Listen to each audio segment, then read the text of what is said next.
નમસ્કાર વિદ્યાર્થી મિત્રો, ચેપ્ટર નંબર 4 ગતિમાન વિદ્યુત ભારો અને ચુંબકત્વમાં આગળની થિયરી છે નિયમિત ચુંબકીય ક્ષેત્રમાં રહેલા વિદ્યુત પ્રવાહ ધારિત લંબચોરસ ગૂંચળા પર લાગતું ટોર્ક. બરાબર, આઈએમપી થિયરી છે. આ થિયરી બે ભાગમાં આવે છે. બરાબર, ટોટલ 4 આકૃતિ બોર્ડ ઉપર દોરેલી છે. એમાંની પહેલી બે આકૃતિ એ ભાગ 1 માટે અને ત્રીજી અને ચોથી આકૃતિ એ ભાગ 2 માટે. તો ચલો સૌથી પહેલા ભાગ 1 માં આ જે આકૃતિ દોરેલી છે એમાં થોડી સમજણ મેળવી લઈએ.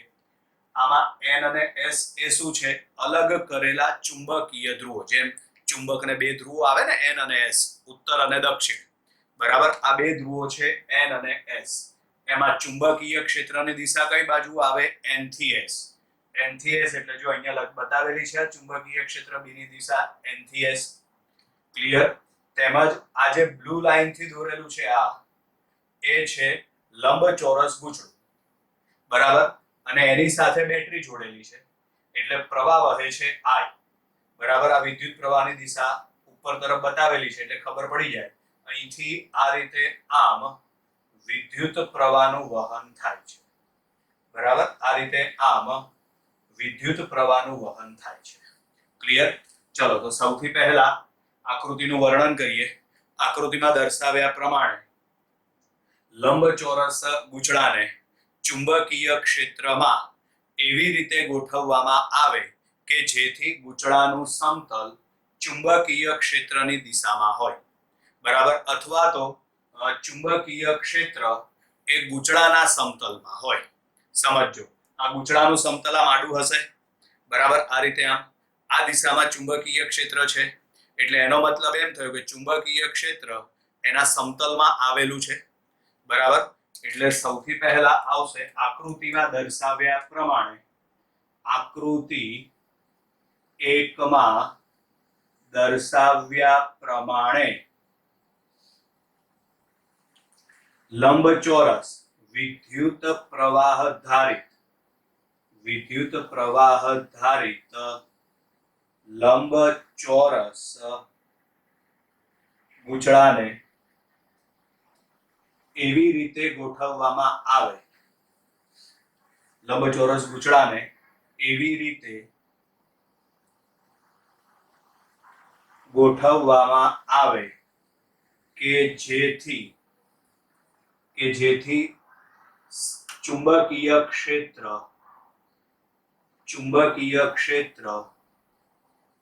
ગૂંચળાના સમતલમાં ગોઠવાય.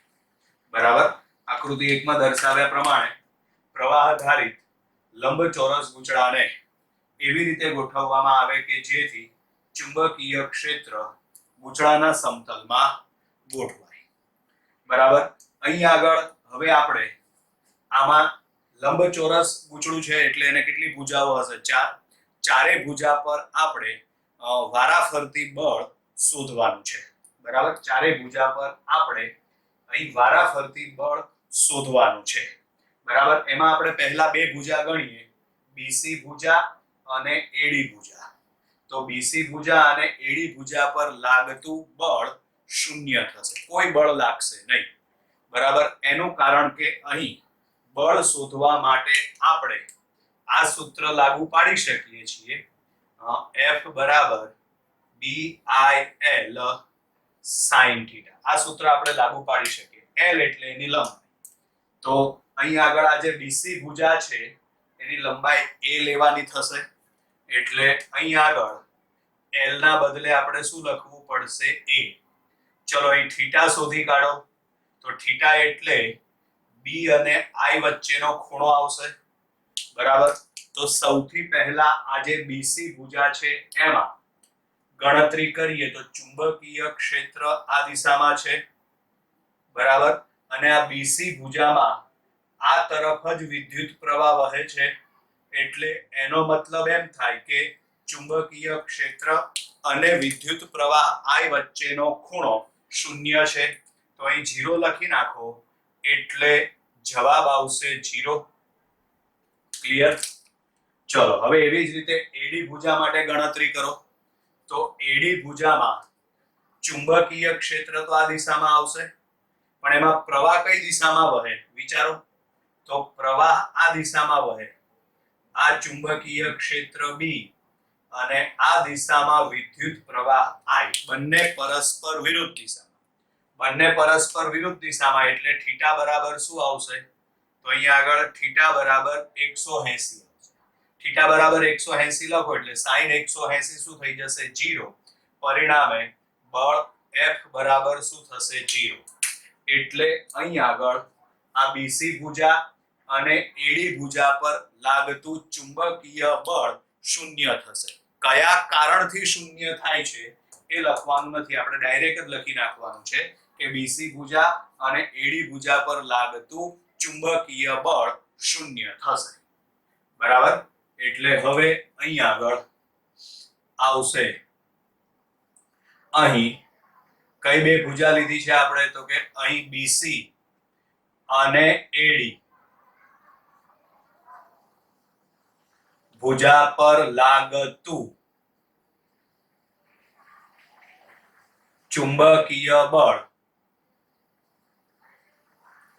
શૂન્ય થાય છે. અહીં BC અને AD ભુજા પર લાગતું ચુંબકીય બળ શૂન્ય છે. કયા કારણથી, તો અહીંયા લખ્યું છે આપણે, તમારે થિયરીમાં લખવાની જરૂરિયાત નથી.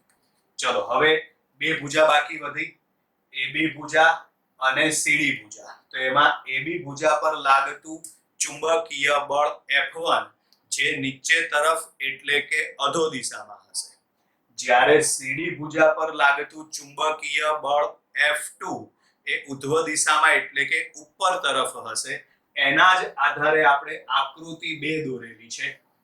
બરાબર, એટલે આકૃતિ 2 માં દર્શાવ્યા પ્રમાણે AB ભુજા પર લાગતું ચુંબકીય બળ F1 નીચે તરફ એટલે કે અધો દિશામાં અને CD ભુજા પર લાગતું ચુંબકીય બળ ઉપર તરફ એટલે કે ઉધ્વ દિશામાં હશે. એટલે સમજો ધ્યાનથી, આ લંબચોરસ ગૂંચળું આપણે વિચારી લઈએ, તેમાં આ ભુજા કઈ થશે, તો આ ભુજા થશે આપણી AB ભુજા, એના પર નીચે તરફ એટલે કે આ રીતે આમ બળ લાગશે. જ્યારે આ ભુજા કઈ થશે, તો આ ભુજા થશે આપણી CD ભુજા સામેની, એના ઉપર આ દિશામાં બળ લાગશે, આ રીતે આમ બળ લાગે. બરાબર, આ આકૃતિ અહીં આગળ આપણે દર્શાવેલી છે. ક્લિયર?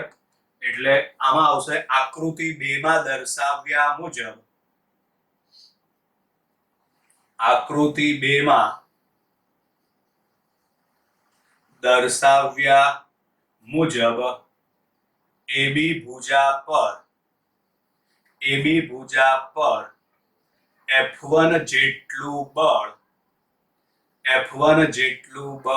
અધો દિશામાં લાગે છે, જ્યારે CD ભુજા પર F2 જેટલું બળ ઉધ્વ દિશામાં લાગે છે.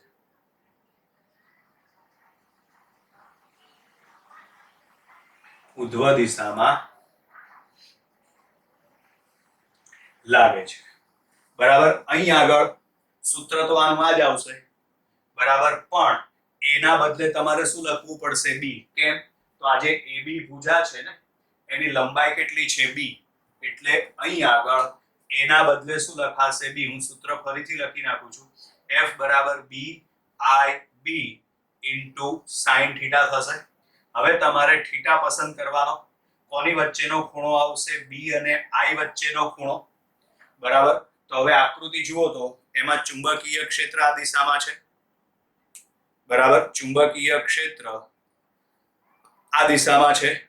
આ જે AB ભુજા છે એમાં પ્રવાહ આ રીતે આમ વહે છે, તો એનો મતલબ એમ થાય કે બંને વચ્ચેનો ખૂણો 90 ડિગ્રીનો મળશે.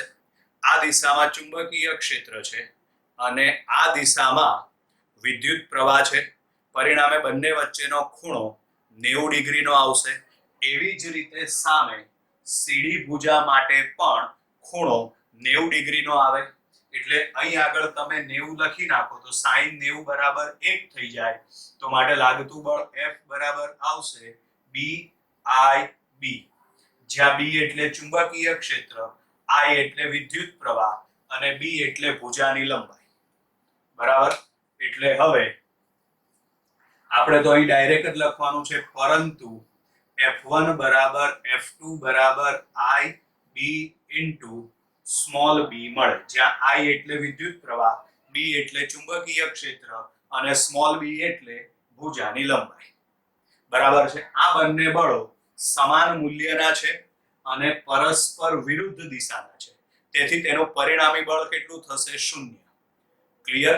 પરંતુ આ બંને બળો એક રેખસ્થ નથી, એક રેખા ઉપર નથી આવેલા, બંનેની રેખા અલગ અલગ છે. આના માટે વિચારીએ તો આમ ગણાય, આના માટે વિચારો તો આ ગણાય. એટલે બંનેની કાર્યરેખા અલગ અલગ થઈ, બંનેની કાર્યરેખા અલગ અલગ છે, પરિણામે આ બંને બળો ભેગા મળીને બળ યુગ્મની રચના કરે છે, જેના કારણે ટોર્ક લાગે છે. બળ યુગ્મ આપણે 11મા ધોરણમાં 7મા ચેપ્ટરમાં ચાક ગતિમાં ભણી ગયા. બરાબર. પરંતુ F1 બરાબર F2 બરાબર IB ઇન્ટુ B મળે છે.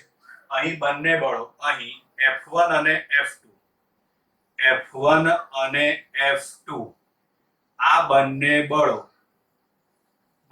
બળો સમાન મૂલ્યના અને પરસ્પર વિરુદ્ધ દિશાના છે, પરસ્પર વિરુદ્ધ દિશાના છે, જેથી તેનું પરિણામી બળ 0 છે. પરંતુ આ બંને બળો એક રેખસ્થ નથી, એટલે કે તેઓ બળ યુગ્મની રચના કરે છે, જેના કારણે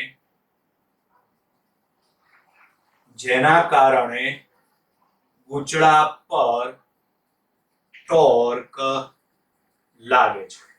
બરાબર. પરંતુ આ બંને બળો એક રેખસ્થ નથી, એટલે કે તેઓ બળ યુગ્મની રચના કરે છે, જેના કારણે ગૂંચળા ઉપર ટોર્ક લાગે છે. આ ટોર્ક શોધવા માટે ગૂંચળા પર લાગતું ટોર્ક, તો અહીં આગળ ગૂંચળા પર લાગતું ટોર્ક, તો ટોર્ક શોધવા માટેનું સૂત્ર, જ્યારે બળ યુગ્મ હોય ત્યારે બેમાંથી ગમે તે એક બળ, કારણ કે બંને બળો સરખા જ હોય, એટલે બેમાંથી ગમે તે એક બળ ગુણ્યા બે બળ વચ્ચેનું લંબ અંતર. એટલે અહીં આગળ આવશે બળનું મૂલ્ય ગુણ્યા બે બળ વચ્ચેનું લંબ અંતર, બે બળ વચ્ચેનું લંબ અંતર. ક્લિયર? તો અહીં આગળ લાગતું ટોર્ક આવશે ટાઉ. બળનું મૂલ્ય, તો બળનું મૂલ્ય લખાય IB ઇન્ટુ B, એટલે અહીં આગળ IB ઇન્ટુ B ગુણ્યા બે બળ વચ્ચેનું લંબ અંતર. તો આકૃતિ જુઓ તો આ બે બળ વચ્ચેનું લંબ અંતર કેટલું આવે? આ a/2 છે, આ a/2 છે. ટોટલ કરો તો a થઈ જાય, એટલે અહીં આગળ આપણે a લખી નાખ્યું. હવે ધ્યાનથી અહીં આગળ b ગુણ્યા a એટલે, તો b ગુણ્યા a એટલે લંબાઈ ગુણ્યા પહોળાઈ થઈ ગઈ, લંબાઈ ગુણ્યા પહોળાઈ એટલે લંબચોરસનું ક્ષેત્રફળ. તો માટે ટોર્ક ટાઉ બરાબર આવશે IB ઇન્ટુ a. આ ટોર્કનું સૂત્ર થઈ ગયું. બરાબર. આ થિયરીનો પહેલો ભાગ પૂરો થયો. હવે બીજો ભાગ, બીજા ભાગમાં છે આકૃતિમાં દર્શાવ્યા પ્રમાણે લંબચોરસ ગૂંચળાને ચુંબકીય ક્ષેત્રમાં સહેજ ત્રાંસુ ગોઠવવામાં આવે છે.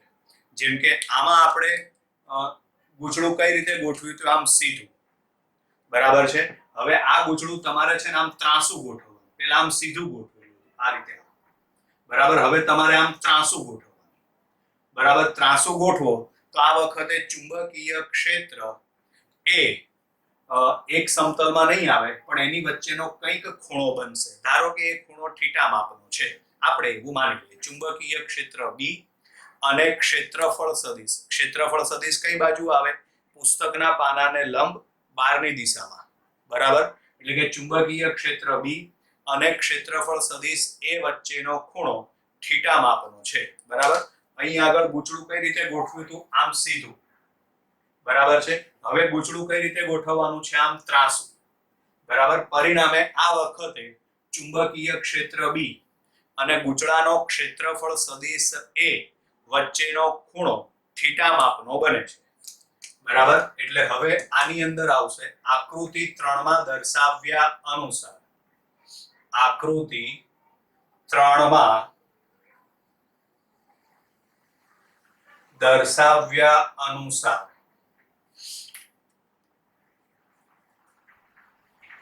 લંબચોરસ ગૂંચળું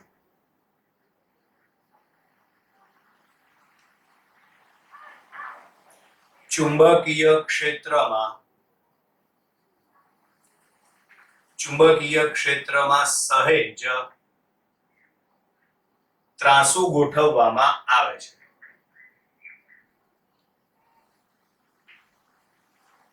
આ વખતે ચુંબકીય ક્ષેત્ર બી સદિશ અને ગૂંચળાનો ક્ષેત્રફળ સદિશ એ અને ગૂંચળાનો ક્ષેત્રફળ સદિશ એ વચ્ચેનો ખૂણો થીટા માપનો છે. ક્લિયર? ચલો હવે આગળની જેમ જ ગણતરી તો આજ બધી કરવાની છે. શું કર્યું હતું આગળ? આપણે પહેલા બીસી ભુજા અને એડી ભુજા પર લાગતું બળ મેળવ્યું હતું, એ 0 હતું. હવે અહીં સમજજો, અહીં બીસી ભુજા અને એડી ભુજા પર લાગતું બળ શૂન્ય નહીં થાય. એનું કારણ કે ગૂંચળું હવે ત્રાંસુ ગોઠવાયેલું છે. ત્રાંસુ ગોઠવાયેલું છે એટલે અહીં આગળ થીટા 0 કે 180 નહીં થાય. આ કિસ્સામાં આ બળ શૂન્ય કેમ થતું હતું? તો એનું કારણ કે એક વખતે થીટા કેટલો હતો? 0 અને બીજી વખતે થીટા હતો 180. પણ હવે આ વખતે થીટા 0 પણ નહીં હોય અને 180 પણ નહીં હોય, એટલે બળ શૂન્ય નહીં થાય. પરંતુ આ જે બીસી ભુજા છે અને એડી ભુજા છે ને, તેના પર લાગતા બળ સમાન મૂલ્યના અને પરસ્પર વિરુદ્ધ દિશાના, એટલે આમ ગોઠવાશે આમ. બરાબર. પરિણામી બળ કેટલું થશે? શૂન્ય. કારણ કે બંને સમાન મૂલ્યના છે, પરસ્પર વિરુદ્ધ દિશાના છે. આ ઉપરાંત બંને બળો એક રેખસ્થ હશે, એક જ રેખા ઉપર આવેલા હશે. બરાબર. જેથી તેનું પરિણામી ટોર્ક પણ કેટલું થશે? શૂન્ય. બળ યુગ્મની રચના નહીં કરે. બરાબર. જેથી પરિણામી ટોર્ક પણ કેટલું થશે? શૂન્ય. જેથી આ બંને બળો એકબીજાની અસર નાબૂદ કરી નાખે છે. બરાબર. એટલે સમજો ધ્યાનથી. અહીં શું લખવાનું છે? બીસી ભુજા અને એડી ભુજા પર લાગતું ચુંબકીય બળ. તો બીસી ભુજા અને એડી ભુજા પર લાગતું ચુંબકીય બળ શૂન્ય છે. આ બીજા કિસ્સામાં શૂન્ય નથી લખવાનું. બળ તો લાગશે જ, પણ આ બંને બળો સમાન મૂલ્યના અને પરસ્પર વિરુદ્ધ દિશાના, એટલે આમ ગોઠવાશે. પરિણામે એનું પરિણામી ટોટલ બળ કેટલું થશે? શૂન્ય. આ ઉપરાંત એક જ રેખા ઉપર છે, જેથી બળ યુગ્મની રચના નહીં થાય. જેથી પરિણામી ટોર્ક પણ કેટલું થશે? શૂન્ય. એટલે આ બંને બળોના લીધે બળ પણ નહીં લાગે, ટોર્ક પણ નહીં લાગે, એટલે કે બંને બળો એકબીજાની અસર નાબૂદ કરે છે. સોરી. ચલો, એટલે આ વખતે ચુંબકીય ક્ષેત્ર બી અને ગૂંચળાનો ક્ષેત્રફળ સદિશ એ વચ્ચેનો ખૂણો થીટા માપનો છે. બરાબર. અહીં બીસી ભુજા અને એડી ભુજા, આ બે ભુજા બીસી અને એડી ભુજા પર લાગતું બળ સમાન મૂલ્યનું અને પરસ્પર વિરુદ્ધ દિશાનું હશે. જેથી તેનું પરિણામી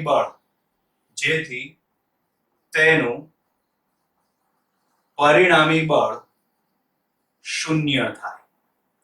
આ ઉપરાંત આ બંને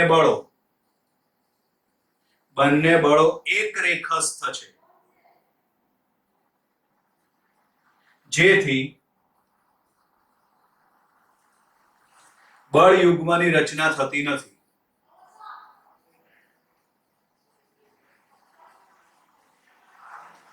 બરાબર, જેથી બળ યુગ્મની રચના થતી નથી. જેથી ગૂંચળા પર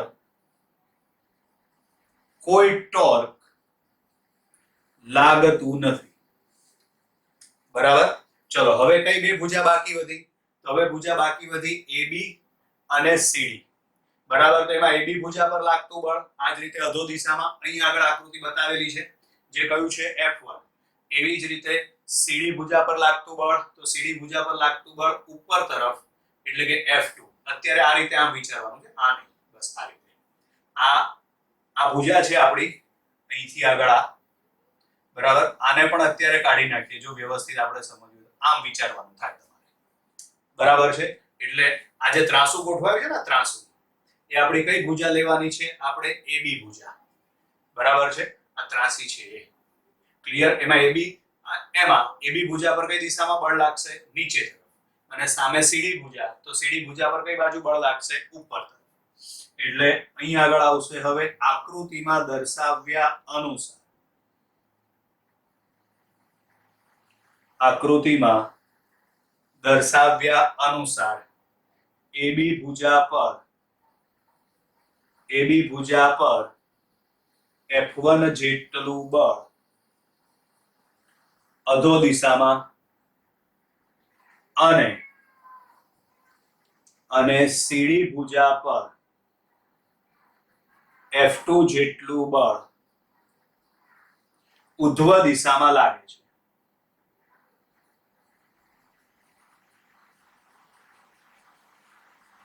બરાબર, આ બંને બળોના મૂલ્ય F1 બરાબર F2 બરાબર શું મળશે? IB into B લખેલું જ છે આપણે. ચલો, એટલે અહીં આગળ હવે અહીં F1 બરાબર F2 બરાબર શું મળશે આપણને? IB into B. બરાબર, આ બંને બળો સમાન મૂલ્યના છે અને પરસ્પર વિરુદ્ધ દિશાના છે, તેથી તેઓ એકબીજાની અસર નાબૂદ કરે છે. એટલે પરિણામી બળ કેટલું થશે? શૂન્ય. પણ આ બંને બળો એક રેખસ્થ નથી એટલે ટોર્ક શૂન્ય થશે નહીં, એટલે ટોર્કની ગણતરી કરવાની આની જેમ છે. બરાબર, આ બંને બળો સમાન મૂલ્યના અને પરસ્પર વિરુદ્ધ દિશાના હોય છે, તેથી તેનું પરિણામી બળ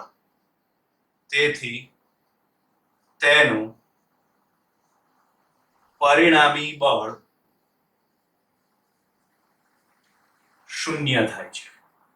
પરંતુ આ બંને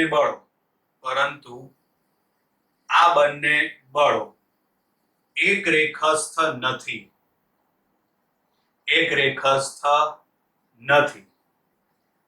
બરાબર, જેથી તેઓ બળ યુગ્મની રચના કરે છે. બરાબર, જેના કારણે ગૂંચળા પર ટોર્ક લાગે છે. ચલો હવે આ ટોર્ક શોધવા માટે આગળનું જે સૂત્ર, ગૂંચળા પર લાગતું ટોર્ક, એટલે અહીં આગળ આવશે ગૂંચળા પર લાગતું ટોર્ક. તો ગૂંચળા પર લાગતા ટોર્કનું સૂત્ર બેમાંથી ગમે તે એક બળનું મૂલ્ય, એટલે અહીં આગળ બળનું મૂલ્ય ગુણ્યા તેમની વચ્ચેનું લંબ અંતર, એટલે અહીં આગળ આવશે બે બળ વચ્ચેનું લંબ અંતર. ચલો, લાગતું ટોર્ક શોધવા માટે અહીં આગળ આવશે ટાઉ. બળનું મૂલ્ય અહીં આગળ આવશે IB into B, બે બળ વચ્ચેનું લંબ અંતર. હવે સમજો, બે બળ વચ્ચેનું લંબ અંતર એટલે તમારે અહીંથી આ અંતર શોધવાનું થાય. આ થશે બે બળ વચ્ચેનું લંબ અંતર. બરાબર. તો આ બે બળ વચ્ચેનું લંબ અંતર શોધવા માટે આ ખૂણો થીટા માપનો છે. ભૂમિતિ પ્રમાણે વિચારો ને એટલે અહીં આગળ આ ખૂણો પણ થીટા માપનો બનશે. બરાબર. એટલે હવે સમજો, અહીં આગળ હું એ ત્રિકોણ દોરી નાખું છું. બરાબર. આ રીતે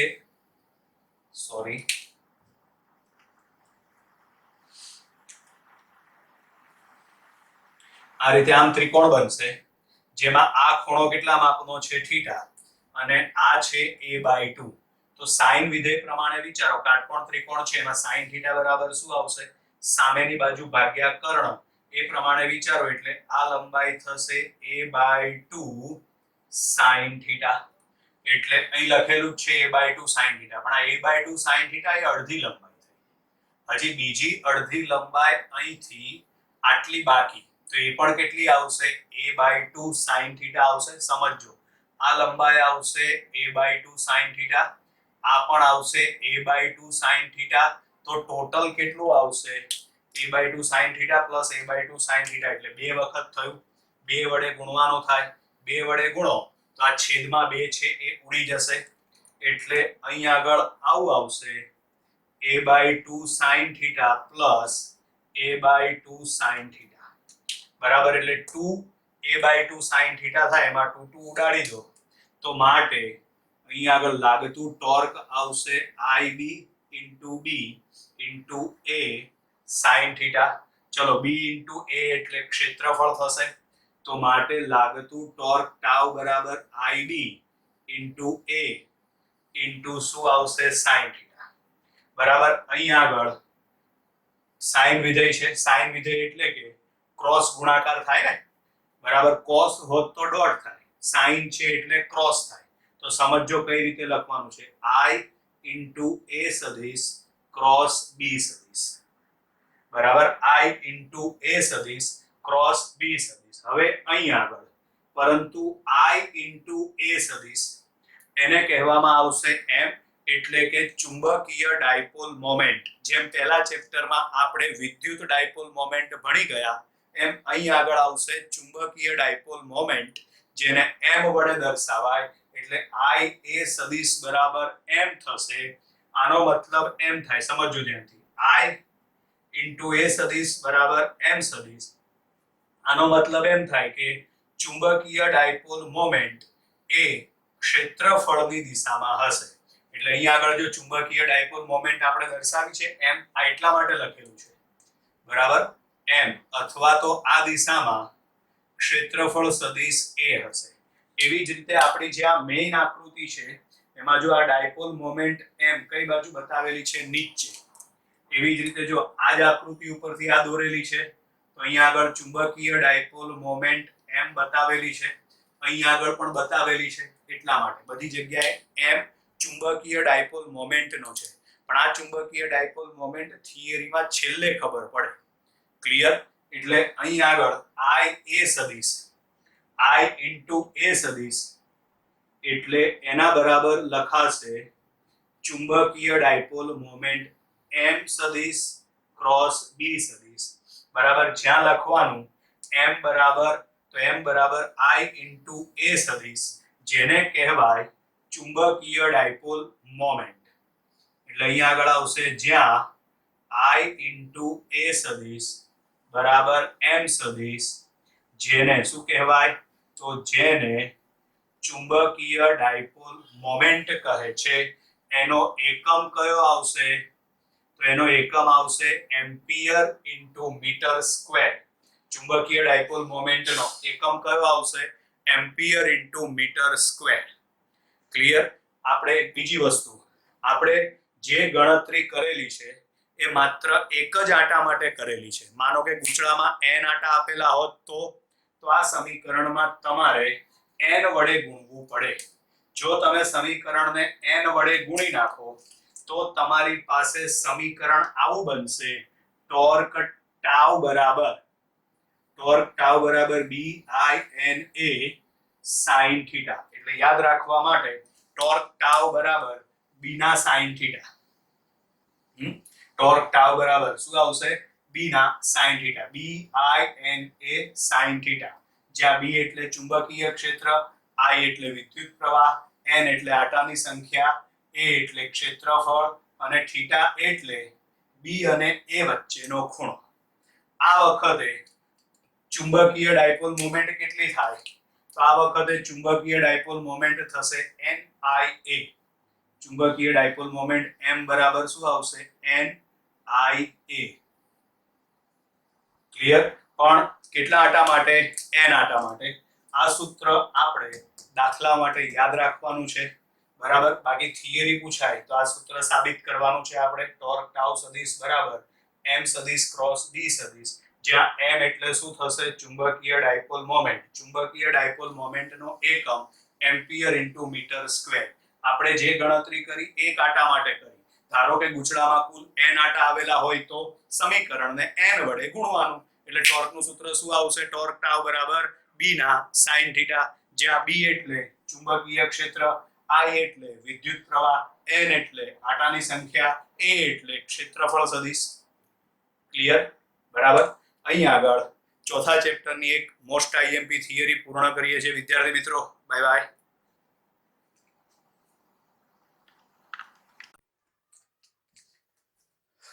નમસ્કાર વિદ્યાર્થી મિત્રો. ચેપ્ટર નંબર 4 ગતિમાન વિદ્યુતભાર અને ચુંબકત્વમાં સ્વાધ્યાયનો 9મો દાખલો, જેમાં છે 10 સેન્ટીમીટર બાજુઓ વાળા એક ચોરસ ગૂંચળાને 20 આંટા છે. એટલે આમાં બાજુની લંબાઈ L બરાબર 10 સેન્ટીમીટર એટલે 0.1 મીટર થશે. એક ચોરસ ગૂંચળાને 20 આંટા છે. આંટાની સંખ્યા n બરાબર 20 થશે અને તેમાંથી 12 એમ્પિયર વિદ્યુત પ્રવાહ પસાર થાય છે. વિદ્યુત પ્રવાહ I બરાબર 12 એમ્પિયર. આ ગૂંચળું શિરોલંબ લટકાવેલ છે. આ ગૂંચળાના સમતલનો લંબ 0.80 ટેસ્લાના મૂલ્યના સમક્ષિતિજ નિયમિત ચુંબકીય ક્ષેત્ર સાથે, ચુંબકીય ક્ષેત્ર B બરાબર 0.80 ટેસ્લા ના મૂલ્યના સમક્ષિતિજ નિયમિત ચુંબકીય ક્ષેત્ર સાથે થીટા કોણ બનાવે છે. તો થીટા બરાબર 30 ડિગ્રી. ગૂંચળું કેટલા મૂલ્યનું ટોર્ક અનુભવે? તો આપણે આમાં ટોર્ક શોધવાનું છે. અહીંયા આગળ લંબાઈ L બરાબર 10 સેન્ટીમીટર આપી છે આપણને, એટલે કે 0.1 મીટર. તો આના ઉપરથી આપણે ક્ષેત્રફળ A બરાબર L સ્ક્વેર શોધી કાઢીએ, જેમાં L એટલે 0.1 નો વર્ગ થશે. તો A બરાબર 0.01 મીટર સ્ક્વેર થશે. ક્લિયર? આપણે શું શોધવાનું છે? ટોર્ક. તો અહીં આગળ આવશે ગૂંચળા પર લાગતું ટોર્ક. તો એના માટેનું સૂત્ર બરાબર આગળની થિયરીમાં, આગળના વિડિયો લેક્ચરમાં આવી ગયું. શું છે ટોર્કનું સૂત્ર? ટોર્ક ટાઉ બરાબર b ના sin થીટા. એટલે ટોર્ક ટાઉ બરાબર સૂત્ર આવશે b ના sin થીટા. બરાબર. હવે આમાં કિંમત મૂકીને ટોર્ક શોધી કાઢો. તમારી પાસે બધી કિંમત છે. b એટલે ચુંબકીય ક્ષેત્ર, I એટલે વિદ્યુત પ્રવાહ, n એટલે આંટાની સંખ્યા, a એટલે ક્ષેત્રફળ, થીટા ખૂણો, બધી કિંમત આપેલી છે. આમાં મૂકી દો એટલે આપણને જવાબ મળી જશે. ચલો પછી આગળ ઉદાહરણ 4.11. રકમ બહુ જ મોટી છે આ દાખલાની.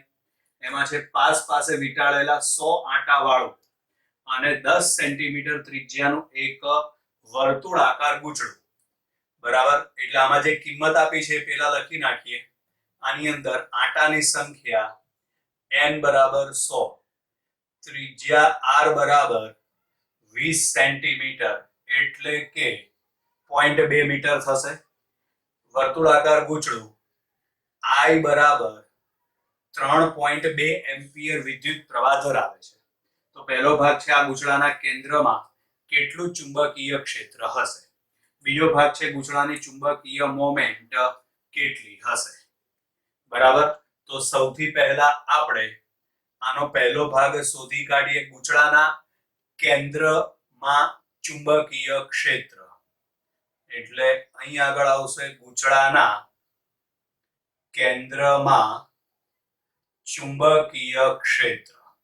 તો આ ચુંબકીય ક્ષેત્ર બી શોધવા માટે બરાબર યાદ કરો આગળની થિયરી વર્તુળાકાર ગૂંચળું હોય તો એના કેન્દ્ર પાસે ચુંબકીય ક્ષેત્ર શોધવા માટેનું સૂત્ર શું આવશે તેમાં આવશે μ0ni/2r બરાબર ચલો હવે આમાં બધી કિંમત મૂકીને તમે ચુંબકીય ક્ષેત્ર બી શોધી કાઢો ચલો ત્યાર પછી હવે બીજો ભાગ એમાં છે ગૂંચળાની ચુંબકીય મોમેન્ટ કેટલી હશે તો ગૂંચળાની ચુંબકીય મોમેન્ટ શોધવા માટે ગૂંચળાની ચુંબકીય મોમેન્ટ એટલે કે સ્મોલ m શોધવા માટે એના માટેનું સૂત્ર m બરાબર શું આવશે NAI બરાબર હવે આની અંદર n એ એટલે ક્ષેત્રફળ તમને ગૂંચળાનો આકાર કયો આપેલો છે વર્તુળ તો વર્તુળનું ક્ષેત્રફળ શું આવશે આની અંદર πr² * I બરાબર હવે આમાં કિંમત મૂકીને તમે m શોધી કાઢો બરાબર આનો એકમ આવશે એમ્પિયર * મીટર². ત્યાર પછી c ભાગ હવે એમાં જોઈએ શું કહેવા માંગે છે ગૂંચળાને શિરોલંબ સમતલમાં એવી રીતે ગોઠવેલ છે કે જેથી તે તેના વ્યાસ સાથે એક રેખસ્થ એવી સમક્ષિતિજ અક્ષ પર મુક્ત ભ્રમણ કરી શકે 2 ટેસ્લા જેટલું નિયમિત ચુંબકીય ક્ષેત્ર એવી રીતે રહેલું છે કે જેથી શરૂઆતમાં આ ગૂંચળાની અક્ષ ક્ષેત્રની દિશામાં રહે બરાબર ચુંબકીય ક્ષેત્રની અસર હેઠળ આ ગૂંચળું 90 અંશ જેટલું ભ્રમણ કરે છે પહેલા કીધું છે એ પ્રમાણે ગૂંચળાની અક્ષ ક્ષેત્રની દિશામાં હોય એટલે કે પહેલા θ બરાબર શું આવશે 0 પછી આ ગૂંચળું 90 કોણ જેટલું ભ્રમણ કરે છે બરાબર 90 અંશ જેટલું ભ્રમણ કરે એટલે પછી θ બરાબર 90 બે કન્ડિશન આવશે અલગ અલગ તો હવે કીધું છે ગૂંચળાની પ્રારંભિક અને અંતિમ સ્થિતિઓમાં ગૂંચળા પર લાગતું ટોર્ક શોધો તો ટોર્કનું સૂત્ર ટોર્ક ટાઉ બરાબર mb sin θ m સદિશ ક્રોસ b સદિશ પણ એમાં b એટલે ચુંબકીય ક્ષેત્ર પણ યાદ રાખવાનું આ ચુંબકીય ક્ષેત્ર અહીં નહીં લખવાનું અહીં તમને ચુંબકીય ક્ષેત્ર કેટલું આપેલું છે 2 ટેસ્લા આ 2 ટેસ્લાના ચુંબકીય ક્ષેત્રમાં આ ગૂંચળું રહેલું છે બરાબર એટલે અહીં આગળ ચુંબકીય ક્ષેત્ર આપણે b' બરાબર 2 ટેસ્લા લઈ લઈએ ચલો હવે પ્રારંભિક સ્થિતિમાં ગૂંચળા પર લાગતું ટોર્ક પ્રારંભિક સ્થિતિમાં ગૂંચળા પર લાગતું ટોર્ક તે આવશે ટોર્ક ટાઉ બરાબર mb' sin θ પરંતુ θ બરાબર 0 માટે ટોર્ક ટાઉ બરાબર 0 બરાબર હવે અંતિમ સ્થિતિમાં ગૂંચળા પર લાગતું ટોર્ક એટલે અહીં આગળ આવશે અંતિમ સ્થિતિમાં ગૂંચળા પર લાગતું ટોર્ક સૂત્ર તો એનું એ જ આવશે આ ટાઉ2 કહી દઈએ અને ટાઉ1 કહી દઈએ તો ટાઉ2 બરાબર અહીં θ1 કહી દઈએ ચલો આમાં આવશે mb' sin θ2 પરંતુ θ2 બરાબર શું લખવાનું થશે 90 ડિગ્રી એટલે અહીં આગળ હવે તમારી પાસે m ની કિંમત હશે તમારી પાસે b' બરાબર 2 ટેસ્લા અહીં આગળ આવશે sin θ2 બરાબર શું લખવાનું થશે 90 ડિગ્રી સાદું રૂપ આપો એટલે તમને ટોર્ક ટાઉ2 મળી જશે હવે ચલો d શોધવા માટે જ્યારે ગૂંચળું 90 અંશે પહોંચે ત્યારે તેની કોણીય ઝડપ શોધો એટલે આપણે શું શોધવાનું છે ઓમેગા તો ઓમેગા શોધવા માટે અહીં આગળ ધ્યાન રાખજો ટોર્ક ટાઉ બરાબર mb' sin θ આવું સૂત્ર છે એમાં ટોર્ક ટાઉ બરાબર શું લખાય તો ટોર્ક ટાઉ બરાબર I આલ્ફા લખાશે પરંતુ આલ્ફાના બદલે d ઓમેગા upon dt થશે અહીં આગળ આવશે mb' sin θ ધ્યાનથી હવે અહીં આગળ ધ્યાનથી સમજજો આપણે શું કરીએ છીએ mi હવે જો અહીંયા થીટા વાળું પદ છે કારણ કે ખૂણો બદલાય છે, બરાબર છે, ખૂણો 0 થી 90 ડિગ્રી સુધી બદલાય છે, બરાબર. તો અહીં આગળ આપણે ડી ઓમેગા, અહીં આગળ ડીટી, બરાબર. હવે ઉપર તમે ડી થીટા વડે ગુણો, અહીં ડી થીટા વડે ભાગો, બરાબર આવે એમ બી ડેશ સાઇન થીટા. આવું શું કામ કર્યું એ હમણાં આપણને ખબર પડી જશે. અહીં ડી થીટા અપોન ડીટી એટલે ઓમેગા લખાય અને આ ડી થીટા એ સામે જતા રહે, તો માટે અહીં આગળ આવશે આઈ ઓમેગા ડી ઓમેગા બરાબર m b dash sine theta d theta. Clear? હવે તમે સમીકરણનું સંકલન કરી નાખો, બરાબર. ચલો તો સમીકરણનું સંકલન કરતા, ચલો સમીકરણનું સંકલન કરો એટલે અહીં આગળ આઈ સંકલનમાં 0 થી ઓમેગા, અહીં આગળ આવશે ઓમેગા ડી ઓમેગા. હવે આની અંદર આવશે એમ બી ડેશ અચળ છે એટલે તો વિકલનમાંથી બહાર નીકળી જાય. અહીં આગળ થીટા ખૂણો કેટલો બદલાય છે તો કે પ્રારંભમાં ખૂણો છે 0, જે વધીને કેટલો થાય છે તો જે વધીને થાય છે π/2 90 ડિગ્રી. અહીં આગળ આવશે sin થીટા ડી થીટા. ચલો તો અહીં આગળ આવશે i ઓમેગા નું સંકલન શું થશે ઓમેગા સ્ક્વેર બાય 2. અહીં આગળ આવશે 0 થી ઓમેગા, આમાં આવશે એમ બી ડેશ. ચલો સાઇન નું સંકલન શું થશે તો સાઇન નું સંકલન થશે માઇનસ કોસ થીટા. અહીં આગળ આવશે 0 થી π/2. ચલો હવે આમાં સાદું રૂપ આપી દો એટલે અહીં આગળ આવશે i ઓમેગા સ્ક્વેર બાય 2. પહેલા તમારે અપર લિમિટ લખવાની, લોઅર લિમિટ લખો એટલે 0. અહીં આગળ આવશે એમ બી ડેશ. ચલો સાદું રૂપ આપવા માટે પહેલા તમે અપર લિમિટ લખો એટલે માઇનસ કોસ π/2, લોઅર લિમિટ લખો એટલે માઇનસ માઇનસ પ્લસ કોસ 0. તો અહીંયા આગળ આવશે હવે i ઓમેગા સ્ક્વેર બાય 2 બરાબર આની અંદર એમ બી ડેશ કોસ π/2 ની કિંમત, તો કોસ π/2 ની કિંમત 0, કોસ 0 ની કિંમત 1. હવે આમાં સાદું રૂપ આપીને તમે ઓમેગા શોધી કાઢો, 2 ને ઉપર લઈ જાઓ, i ને છેદમાં લઈ જાઓ એટલે વર્ગમૂળમાં 2mb ડેશ અપોન i, બરાબર. આમાં કિંમત મૂકી દો એટલે આપણને ઓમેગા મળી જશે, કોણીય ઝડપ મળી જશે, બરાબર. આમ અહીં આગળ આપણે સ્વાધ્યાયનો 4.9 દાખલા નંબર અને ઉદાહરણ 4.11 પૂર્ણ કરીએ છીએ. એકદમ સહેલા ઉદાહરણના દાખલા છે આ બધા. બાય બાય વિદ્યાર્થી મિત્રો.